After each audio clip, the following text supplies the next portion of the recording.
कुछ गौरव फटा का बताई एक महत्वपूर्ण फाट गवा हमारे चक्कर में भैया।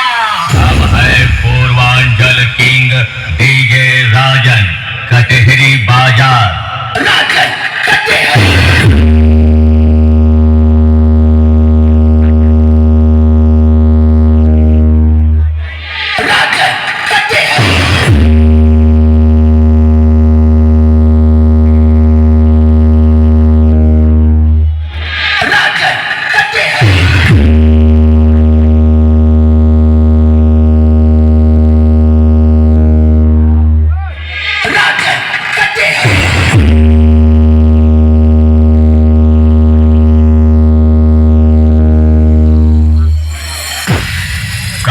बजाओ ब्याना हो बेटा